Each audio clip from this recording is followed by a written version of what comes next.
welcome back to our YouTube channel Sugar Moika, and I'm coming back at you with another video. So today we're going to be working with this gorgeous wig that I received from MsLynn hair company. So without further ado, we're just going to dive into the installation video, and I'll see you guys at the end to tell you guys all the pros and the cons about this wig.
Alright guys, so this is the final look of the unit installed in my head. So as you guys can see, this hair is very beautiful.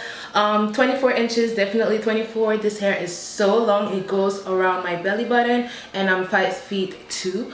So yes, as you guys saw, it was very easy to install. This was my first time trying a lace closure wig. Usually I always review lace frontals, so I was like, you know what, I'm gonna try something else, because you guys always ask me if is it possible to order a wig but that's a closure. So I didn't have the answer, now I do. So yes, company do sometimes have lace closure wigs for the girls who loves wearing closures better than frontals. With closures wig, what I do like is that you can make the wig glueless, so it was very easy to make. So right now the wig is not glued on top of my head, I can take it off, so it's very easy. So all of the information about this wig will be listed down below. I'll make sure I leave the hair and the company of the hair. So shout out to MsLynn. This hair is very beautiful. It's thick from the bottom to the top.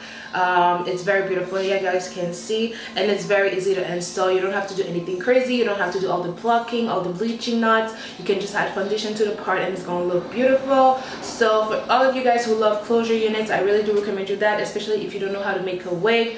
Then you can go ahead and order yourself a closure wig and it's gonna be looking beautiful. The only hardest thing that I had with the hair was to flat the top of it, because I don't have braids underneath it. I just have my hair with a cap. cap, so it was kind of hard for me to like really make it flat, but I think I did a good job still, like not having braids underneath the hair. So I think I did a very good job for that. So anyway, you guys, thank you so much for watching this video, and I'll see you guys in my next video, because this is how we do, and we do it for you guys.